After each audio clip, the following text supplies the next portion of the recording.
Les marchés cachés, les courtiers immobiliers. Donc, on va voir c'est quoi le marché des courtiers immobiliers. Fait que dans ce module-là, on va voir c'est quoi les courtiers immobiliers, qu'est-ce qu'ils peuvent t'apporter, pourquoi c'est un bon marché, les avantages et les désavantages, est-ce que ce marché te correspond, puis comment maximiser ton travail avec un courtier. Donc, c'est quoi ce marché-là? Le marché des courtiers comprend tous les deals que peuvent te ramener un courtier immobilier. Fait que pour moi, il y a 3 niveaux de service qu'un courtier peut t'amener. Fait que le premier niveau, c'est de t'apporter des alertes centristes. Après ça, il peut t'apporter les mandats expirés, annulés ou hors marché. Et finalement, les pocket listings. Fait que le premier niveau de service, c'est que ton courtier peut t'envoyer des alertes pour les nouveautés qui sortent sur Centris. Fait que ça, c'est vraiment l'équivalent de regarder ce qui est public sur Centris à tous les jours, mais tu reçois juste une notification de ton courtier. Le deuxième niveau de service, c'est ton courtier peut te donner accès à des mandats de courtage de d'autres courtiers.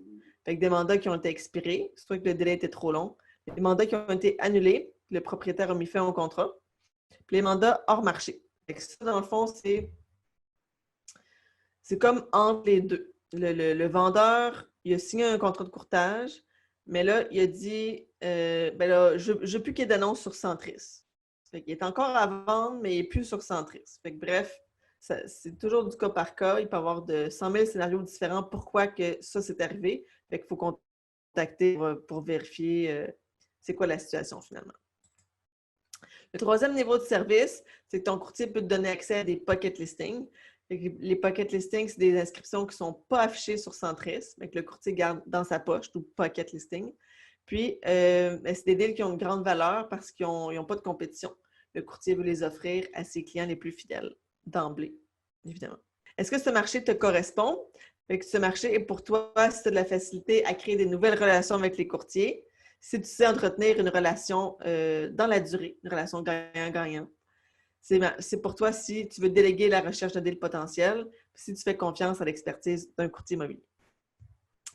Qu'est-ce que ton courtier peut t'apporter? Donc, maintenant que tu as trouvé un bon courtier, pourquoi finalement tu es allé chercher un courtier? Qu'est-ce qui peut t'amener? C'est là qu'on parle des mandats expirés, annulés, hors marché et des pocket listings. Fait que ça, c'est les 2 armes secrètes du courtier immobilier. Fait que les mandats expirés, annulés ou hors marché, dans le fond, ça, c'est ce que le courtier peut t'apporter de plus. Pourquoi est-ce qu'on fait affaire avec un courtier? C'est pour avoir de l'information supplémentaire. Donc, le courtier, lui, il a accès à la date de mise en marché. Fait que nous, on fallait se fier, quand on était tout seul, juste sur les photos. Si les photos sont prises en hiver, qu'on est l'été, ça peut donner un indice. Mais le courtier, lui, il a cette information-là. Fait qu'on peut porter une attention particulière sur cette date-là. Puis plus elle est loin dans le temps, probablement que le vendeur va être plus motivé. Ensuite, le courtier a accès aux baisses de prix. Fait que lui, il va savoir si le proprio a baissé son prix, la date aussi des baisses de prix. Fait que si il baisse son prix tranquillement ou si, supposons, il y a une semaine, il a baissé son prix, puis là, hier, il a encore baissé son prix, mais ça, c'est quand même vraiment intéressant. Fait que plus il baisse son prix, probablement qu'il est pas mal plus mûr là, pour vendre rapidement. Après ça, le courtier, une autre information qu'il a, puis que nous, on n'a pas, c'est l'historique de mise en marché. Fait que, il peut aller voir tous les mandats de courtage qu'il y a eu sur la propriété. Fait que ça, c'est le fun parce que tu peux voir les anciennes photos, les anciennes déclarations du vendeur, compte de taxe, certificat de localisation. Fait qu'il y a beaucoup d'informations que tu peux aller chercher. Fait que ça, pour faire une analyse de potentiel, c'est super intéressant d'avoir toutes ces informations-là. Ensuite, le courtier, il va être capable de déceler des erreurs aussi, des erreurs qui sont dans les listings. C'est déjà arrivé à James qu'il y avait une propriété qui ne se vendait pas. Pourtant, c'était une belle propriété. Puis, dans le fond, c'est que c'était dans un quartier familial. Puis, c'était comme un split level ou je ne sais pas trop, la configuration était particulière. Puis, le courtier avait indiqué 2 chambres à l'étage.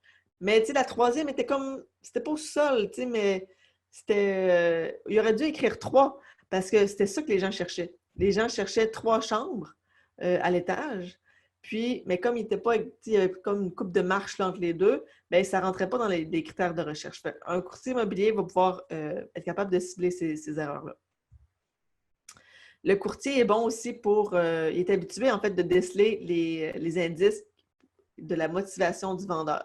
Fait que le prénom du vendeur, si c'est un Gérard, probablement que un Gérard n'a pas 25 ans, c'est pas un premier acheteur. Après ça, le nombre d'années depuis combien de temps finalement le Gérard est propriétaire.